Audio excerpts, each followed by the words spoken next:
आदाब, मैं मुशाहिद हुसैन। दोस्तों, इंसान को जब भूख लगती है तो वो ये नहीं देखता कि कौन से बावर्ची ने इसको तैयार किया है और इसको किस मजहब के मानने वाले ने बनाया है। तो क्या खाने का भी कोई मजहब होता है? बिल्कुल भी नहीं। लेकिन कुछ तंग नजर लोग खाने को भी मजहब से जोड़ देते हैं और सियासत भी करते हैं, जिसका इजहार कभी इनकी जुबान से तो कभी इनके रद्द अमल से और कभी इनके सोशल मीडिया प्लेटफॉर्म से हो ही जाता है।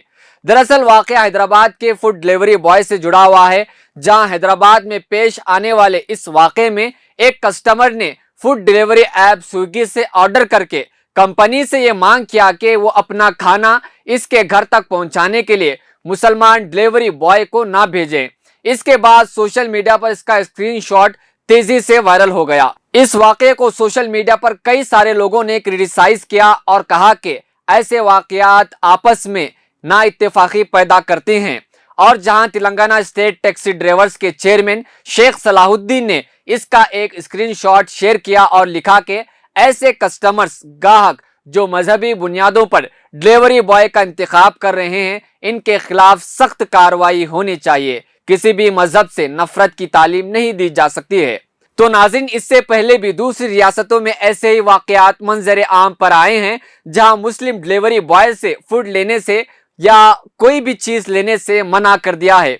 तो इसका रीजन क्या है? ऐसे वाकयात क्यों मंजर आम पर आ रहे हैं? जो ऐसे वाकयात समाज को दो हिस्सों में बांटते हैं, क्योंकि आए दिन मुल्क में फिरका वाराना माहौल बीजेपी और संघ परिवार की जानिब से बनाया जा रहा है और आम हिंदुओं का एक तरह से गोदी मीडिया के जरिए ब्रेन वॉश किया जा रहा है, जिससे समाज में ऐसे वाकयात बढ़ते जा रहे हैं। तो ऐसे में हमें और आम नागरिक और आम हिंदुओं को भी, जो भी इस देश में रहते हैं, उनको समझना चाहिए और गौर करना चाहिए कि आज बीजेपी और संघ परिवार देश में एकता और अखंडता और हिंदू मुस्लिम भाईचारे को तोड़ने की कोशिश कर रही है, जो हैदराबाद के इस वाकये में आप देख सकते हैं। तो ऐसे वाकयात से दूर रहें और ऐसे वाकयात को देखें तो इसके खिलाफ आवाज उठाएं। मजीद खबरों और तफसीरों के लिए देखते रहें मिल्ली डाइजेस्ट। शुक्रिया।